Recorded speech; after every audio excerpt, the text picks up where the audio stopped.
Have you ever felt like a ghost in your own family, present at every dinner, remembered at every holiday, but never really seen? That was me for most of my adult life. And it took my ex-husband's sister's wedding to finally make them see what they'd been looking at all along.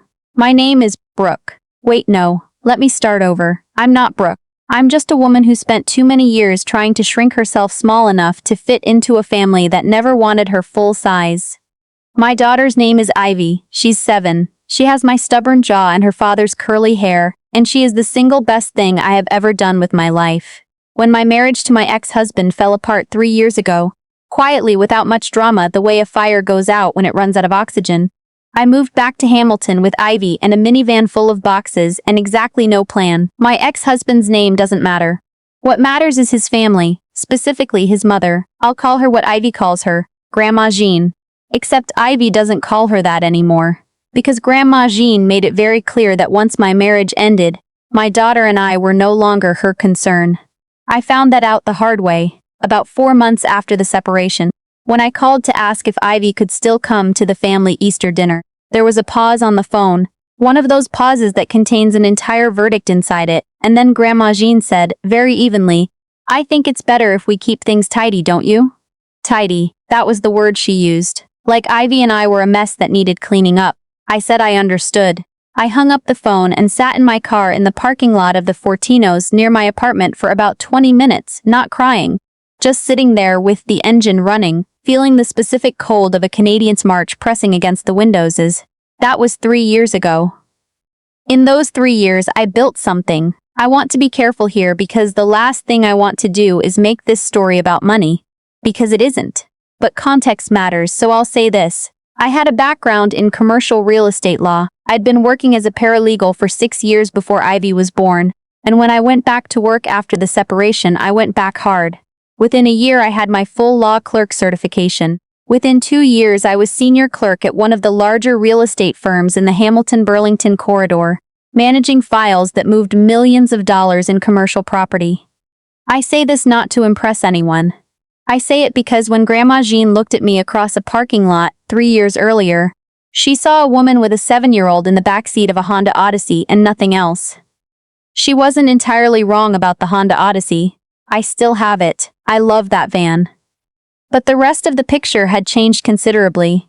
My ex-husband's younger brother, I'll call him the brother-in-law, though technically he's my ex-brother-in-law, though nobody has time for that many syllables, announced his engagement in January. His name is not important. His fiancée Priya is not important to this story, except that she's lovely and deserves better than the family she's marrying into. The wedding was set for the last Saturday in June. A vineyard out near Niagara on the lake. Of course it was. I heard about it through my ex-husband, who texts me occasionally about Ivy's schedule and, less occasionally, about family events I am no longer invited to. He mentioned it in passing the way you'd mention weather. Jamie's wedding is in June, just so you know. As if I needed to pencil something in to not attend. I didn't think much about it. It had nothing to do with me. Then, in March, I got a card in the mail, a physical card, cream envelope, return address from Grandma Jean's house in Ancaster. I stood at my mailbox on a Tuesday evening in the sleet and opened it right there. Ivy waiting in the van with her window rolled down yelling, "Mom, it's cold!" It was a wedding invitation. Not just any invitation, a formal one, the kind with tissue paper inside and a separate card for dietary restrictions. At the bottom in Grandma Jean's handwriting, "We would love for you and Ivy to join us. Family is family." I read it 3 times. Then I put it back in the envelope, put the envelope in my coat pocket and drove home. That night, after Ivy was in bed, I sat at my kitchen table and read it again. Family is family. After 3 years of silence. After Easter and Thanksgiving and Ivy's 6th birthday that came and went without so much as a card. After let's keep things tidy, I thought about ignoring it. I genuinely did. But then I thought about Ivy, who still sometimes asked why she didn't see Grandma Jean anymore. Who was 7 and didn't understand how adults use children as bargaining chips and discard them when they become inconvenient. Who deserved a grandmother, even if that grandmother was deeply flawed. The Sunday before the wedding, my phone rang. It was my ex-husband. "Hey," he said. "So, Mom wanted me to call you. Nothing good has ever followed that sentence in the history of human communication." "Okay," I said. "About the wedding. She's worried about the seating, the dynamics. You know how it is." I didn't say anything. The thing is, he continued, and I could hear him choosing words carefully, the way he always did when he was about to say something he knew was wrong. Her side of the family is very traditional. They're from a different generation, and having you there as my ex with Ivy, she thinks it might create some tension. She invited me, I said. She sent a physical card. I know she did. She didn't think it through. She was being impulsive, and then she thought about the optics more and, she's uninviting me. A pause. She's asking if maybe Ivy could come with me instead, and you could. She's asking me to send my 7-year-old to a formal wedding without her mother. Another pause. Longer this time.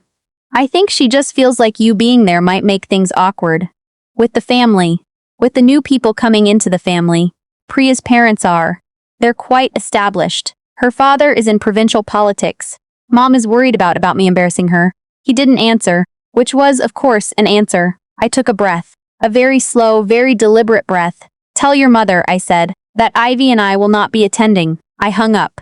Then I sat very still for a moment, in my kitchen, with the sleet hitting the window and the sound of Ivy watching something in the next room, and I felt something I hadn't expected to feel. Not hurt. Not even anger. Just a very clear, very quiet certainty. I knew something Grandma Jean didn't know. Something that was about to become very relevant. I should explain how I know the Mehta family. Priya's father, the man in provincial politics that my ex-husband had mentioned so delicately, is a man I'll call Mr. Mehta. He is a member of provincial parliament for a riding not far from Hamilton. He has been, for the past 14 months, one of the primary stakeholders in a commercial real estate transaction so large and so complicated that it had required a team of 8 people, of which I was the senior clerks responsible for coordinating the entire document chain. We had spent 14 months in meetings, on calls in conference rooms, going line by line, through purchase agreements and environmental assessments, and zoning variances. I knew his signature. I knew how he took his coffee. I knew that he called his wife 3 times a day, and that he kept a photo of Priya on his phone's lock screen. He knew me as the person who, 6 months into the transaction, had caught a drafting error in a title transfer that would have cost his consortium approximately $4 million. He had called me personally to thank me. He had sent flowers to the office. His wife, I'll call her Mrs. Mehta, had added me on LinkedIn within a week. She had at one point called me the most competent person in that entire building, which I had printed out and taped to my desk because some days you need that. When I learned, through normal office conversation, that Priya Mehta, our client's daughter, was marrying a young man from Ancaster, I had put it together quietly and said nothing to anyone. It was not my story to tell. But I knew. And now, sitting in my kitchen after hanging up on my ex-husband, I understood that the Saturday of the wedding was also the Saturday our transaction was scheduled to close. The closing ceremony, the formal signing, the handshakes, the end of 14 months of work, had been scheduled weeks ago at a venue Mr. Mehta had chosen, a vineyard near Niagara-on-the-Lake, because he had wanted it to feel like a celebration. Because the day his daughter got married was also the day he wanted to mark the end of a major chapter in his professional life. He had asked me to be there, to represent the firm, to be part of the closing moment. I had said yes months ago. I was going to that vineyard on Saturday regardless of what Grandma Jean thought about the optics. I didn't call anyone. I didn't explain. I arranged for Ivy to spend Saturday with my friend down the street, a woman who has known Ivy since she was 4 and who makes the best bannock I've ever tasted, and who, when I told her I had a work event, just nodded and said, "Go. I've got her." I drove to Niagara-on-the-Lake on a morning that was so clear and warm it felt almost accusatory. The kind of June day that makes you feel like the world is showing off. The vineyard was exactly as beautiful as you'd expect. Long rows of vines catching the morning light. A restored barn for the reception. White chairs arranged on the grass in front of an old oak. I was there in my capacity as the firm's representative. I was wearing a navy blazer over a cream blouse with tailored trousers, professional, appropriate, and nothing like the cocktail dress I would have worn if I'd been there as a wedding guest. I had a folder of documents, I had a timeline, I had coffee in a travel mug, because some habits cannot be suspended even for beautiful vineyards. The closing was scheduled for 11 before the ceremony. Mr. Mehta had arranged a separate room, a small meeting room off the main building, for the signing. His consortium's lawyers would be there. Our partner would be there. I would be there. I arrived at 10:40, I walked up the path toward the main building and I was not thinking about Grandma Jean at all. I was thinking about the clause in Schedule D that I had reconfirmed the previous afternoon and about whether the notarized copies had all been properly distributed. I almost walked right past her. She was standing near the entrance with a cluster of women I didn't recognize, aunts, possibly, or friends of the family, wearing a mother of the groom-style dress in pale blue. She looked older than I remembered. She had Ivy's eyes. I had never noticed that before, and it struck me so suddenly that I slowed my pace. She turned. She saw me. For a moment I watched her face do something complicated. Confusion first, then recognition, then something that was trying very hard to rearrange itself into composure. She started. "Good morning," I said, professionally, pleasantly. The same voice I use in client meetings when something unexpected has happened, and I am choosing not to react to it visibly. And then I walked past her toward the main building, because I had a meeting to get to. The closing went beautifully. 14 months of work, signed in 45 minutes. Mr. Mehta shook my hand at the end and held it for a moment and said, "I don't think this would have gotten done without you." His wife, who had come to the signing, hugged me, which I had not expected, and which made me feel briefly like I might cry, which would have been wildly inconvenient. We took a photograph, the kind that gets framed and hung in boardrooms, the lawyers, the partners, the clients, me. I was holding the executed agreement binder. Mr. Mehta had his arm around his wife's shoulder. After the meeting broke up, there was a natural lull before the ceremony. The Mehta family needed to get ready. Our partner had to make calls. I was finishing up some documentation in the small meeting room when Mrs. Mehta came back in and asked if I was staying for the ceremony. I said I hadn't been invited to the wedding. She looked at me with an expression that I can only describe as over my dead body, and then she said, "You are now." I tried to explain that it wasn't necessary, that I didn't want to intrude, that I didn't even have an appropriate outfit. She waved all of this away. "You have a blazer, you're dressed better than half the people out there. Sit near the back if it makes you feel out there. But you're staying." So I stayed. I found a seat in the third to last row, on the aisle, partially behind a tall arrangement of wildflowers that gave me the comfortable anonymity of a person who is present but not demanding to be noticed. The ceremony was lovely, Preacha cried. The groom, my ex-brother-in-law, whose name I will not use because this is not really his story, looked genuinely happy in a way that made me feel, without bitterness, that I hoped this worked out better for him than his brothers had. I kept my eyes forward. I was not there to cause a scene. I was not there to prove anything. I was simply a woman who had done her job and been asked to stay for the celebration. And then the ceremony ended, and people stood and moved toward the reception barn, and the flow of guests carried me along with it, and I found myself near the entrance to the barn at the same moment that the Mehta family emerged from a side door. Mr. Mehta, Mrs. Mehta, and a small cluster of relatives. And Mr. Mehta saw me and broke into a wide smile and came over, hand extended. "You're still here," he said, sounding genuinely pleased. "I was invited to stay," I said. He laughed. "Of course you were. You're not leaving before the dinner. I won't allow it." And then Mrs. Mehta appeared at his elbow and took my arm and was steering me toward the family photographs and saying something about how I had to meet her sister, and I was laughing and going along with it because what else do you do? And that is the moment I looked up and saw Grandma Jean. She was standing about 15 feet away, in the cluster of the groom's family, holding a glass of champagne and staring at me, specifically staring at Mr. Mehta's hand on my shoulder as he leaned in to say something to the photographer, staring at Mrs. Mehta's arm through mine, staring at the way the Mehta family, the established, politically connected family her son was now marrying into, was treating me, like family. Not like a guest, not like a colleague, like someone who belonged. I made eye contact with her. Just for a second. I didn't smile, I didn't glare. I just looked at her, calmly. The way you look at something you've understood for a long time, and then I turned back to Mrs. Mehta and let myself be guided toward the photographs. My ex-husband found me an hour later, near the dessert table, where I was eating a butter tart because this is Canada and I had earned it. He looked genuinely bewildered. "How are you? Why are you? I had a work event here," I said. "The Mehta family are clients of my firm. We closed a transaction this morning." He stared at me. "Your mother uninvited me," I added pleasantly, "so I came for work." He opened his mouth, closed it. "The butter tarts are excellent," I said. He walked away.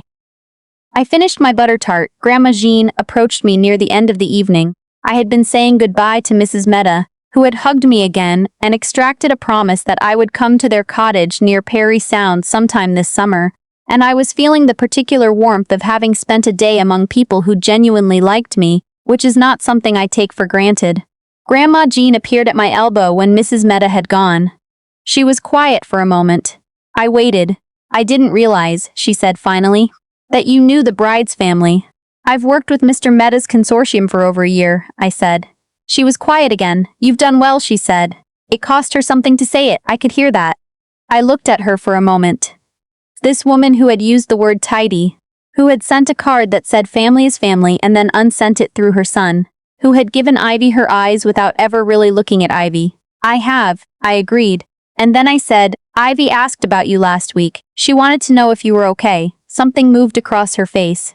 She's a good kid, I said. She doesn't hold things against people. She didn't get that from your side of the family, but she's got it. It wasn't cruel, I meant it. Ivy is genuinely the most forgiving person I know, and she's 7 years old, and I don't know where she got it, but I'm grateful every day. Grandma Jean looked at her champagne glass. I'd like to see her, she said quietly. If you'd consider. I'll think about it, I said, and I meant that too. Not as a power play. Not as a punishment. I genuinely needed to think about it, because Ivy is not a prop in anyone's storyline, and any door I open for her needs to be one I'm prepared to keep open, and I wasn't sure yet what I was prepared to do. But I said I'd think about it, and I meant it, and that felt like more generosity than the situation required, and also exactly the right amount. I drove home in the long golden light of a June evening in Ontario, the highway smooth and the radio on low and the windows cracked. I stopped at a Tim Hortons in Grimsby, because I needed coffee and because some rituals are sacred. I sat in the parking lot for a few minutes with my cup and watched the light go orange over the escarpment. I thought about what @Radio Revenge, or whoever that was on the internet, had said in some comment I'd read once, somewhere, that I'd thought about more than I expected to. If your family only respects you when you meet their standards, they never really respected you at all. I don't know if that's entirely true. I think sometimes people are limited by what they can see, and sometimes what you have to do is show them a bigger picture, not for them, for yourself. Because you deserve to take up the space you've actually earned. Ivy was asleep on my friend's couch when I got there. She had a smear of jam on her cheek from whatever they'd made for dinner, and she was holding a stuffed rabbit that she's had since she was 2. I picked her up carefully and she stirred and said, without opening her eyes, "Hi, Mama." "Hi, baby," I said. She went back to sleep. I carried her to the van. The drive home was quiet and easy. The kind of quiet that doesn't need filling.